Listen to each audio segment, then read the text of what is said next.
Hello, and welcome to Zap the Gender Pay Gap, the podcast series where we expose the elephant in the room. The elephant's name, the gender pay gap. I am coming to you from Memphis, Tennessee, located on the banks of the mighty Mississippi River. Nestled in the southwest corner of the state, Memphis is home to the blues, barbecue, and so much more. I am your host, Gwendolyn Tucker. Thank you so very much for joining me for this episode of Zap the Gender Pay Gap. I am your host, Gwendolyn Tucker. Look for me on Apple, Spotify, YouTube, and other platforms where you find your favorite podcast. I would love to be one of your favorites. And please don't forget to like, subscribe, and leave a review. I'd really appreciate that too. On last week's episode, I shared some wonderful news. Our family has expanded. My nephew and his wife had a beautiful baby boy. He's nothing short of amazing and is growing like wildfire. Plus, he is a spitting image of both of his parents.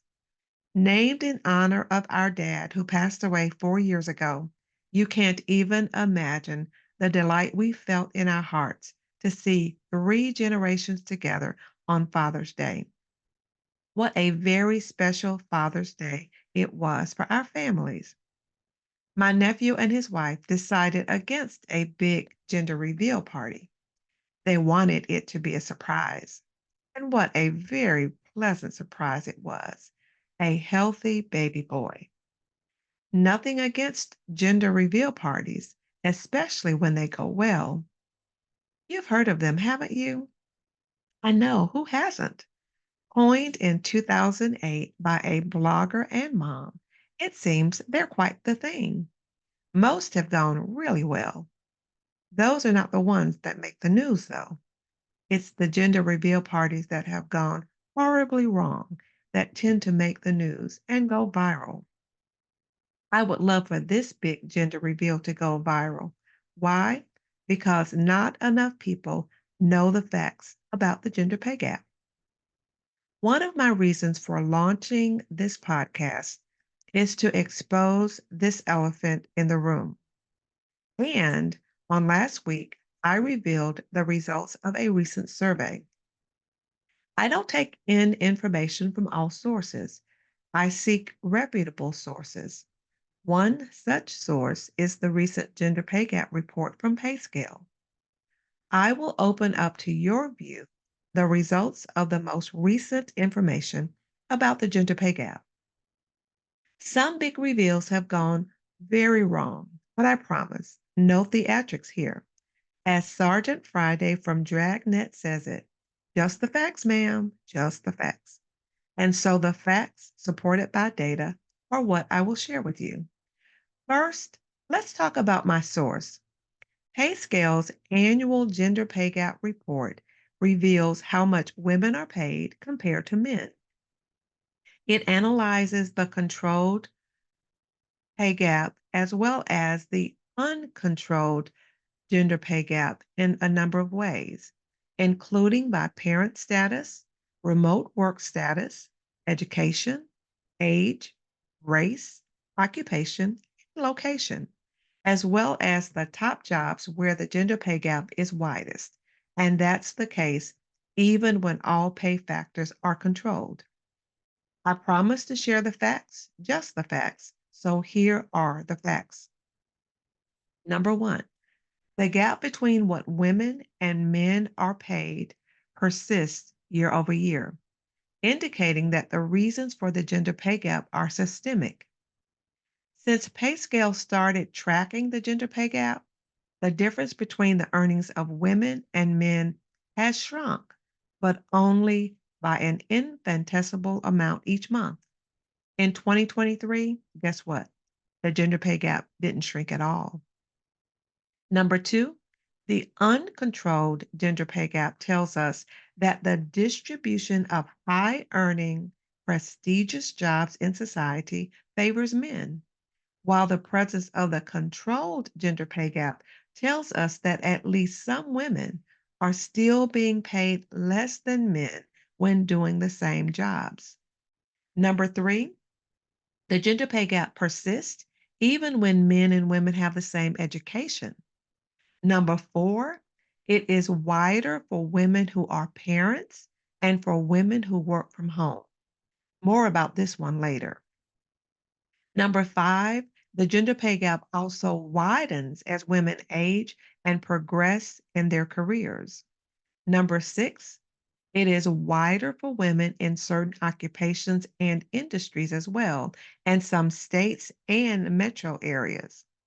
Now, there is a bit of good news, and it's this: the gender pay gap has narrowed slightly for women of color. Now, to me, this sounds like a lot of bad news with just a drop of good news on top. Would you agree? Well, that's just what it is. Remember when I said I'd share more about the pay gap being wider for women who are parents and for women who work from home? Well, there's this thing called the motherhood penalty. And since we're talking about the big gender reveal, it seems very appropriate to pull back the curtain on this elephant who hunts down moms. According to Payscale, the motherhood penalty explains the gender pay gap. In a nutshell, they explain the motherhood penalty this way: as a phenomenon where a woman's pay decreases once she becomes a mother. In their online salary survey, they asked respondents to share if they were a parent, and they used that data to analyze pay gaps amongst men and women with or without children. When women indicated they were a parent or primary caregiver, Payscale observed moms earned 75 cents for every dollar earned by a male parent.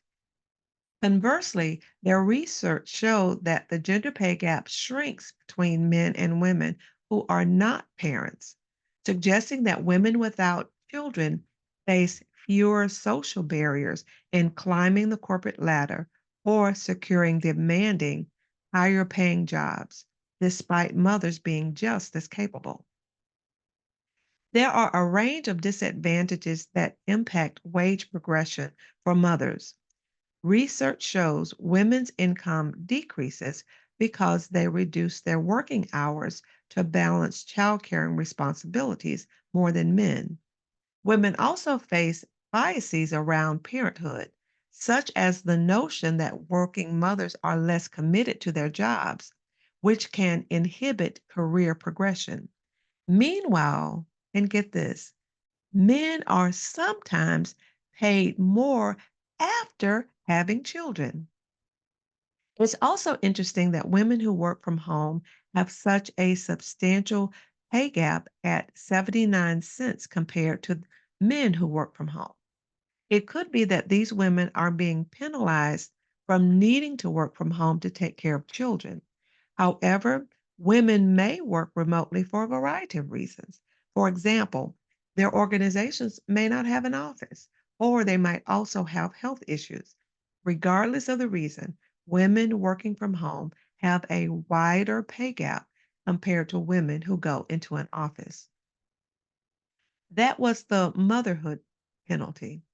And you're probably saying, "Oh, I'm not a mom." But get this, you still don't get away. Based on the data, it seems women can also be penalized for the expectation that they might one day become mothers, even if they don't want to have children. This is also known as the childbearing penalty. Payscale's research suggests that having a child or just being able to have a child is the primary or true cause of gender pay disparities. You might be saying to yourself, man, I can't win for losing. Pay differences by parent status are glaring, but as Payscale states, employers can make an impact on the overall gender pay gap by ensuring fair pay within their organizations. Remember what I said earlier about gender reveal parties going horribly wrong? That they are the ones that tend to make the news? and that some even go viral? Well, you know what I would love? I would love for this big gender reveal to go viral. Why? Because a lot of women are trapped in the gender pay gap and they don't even know it, especially moms. Not enough women know the facts about the gender pay gap. I could use your help to get the word out. One way is by sharing this podcast with women and the people who love them. Will you help me with that? You know I'd greatly appreciate it. Maybe your eyes have been opened by what you've heard here, and you want to take steps to close your gender pay gap. If that describes you, I can definitely assist you with that. To set up a call or find out how I can show you how to close your pay gap and determine if you are a good fit, message me. Go to gwendolynjtucker.com and click on Contact. A link is in the description below. You can reach out to me there. Women, you work hard for your money. I can show you how to take home all of it.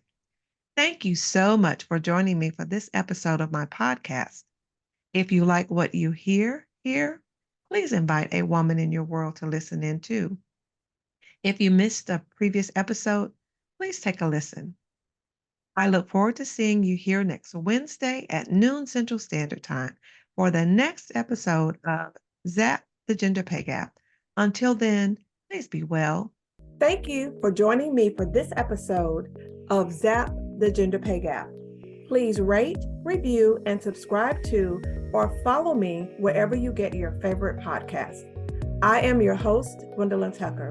Thanks so much for listening. See you next time.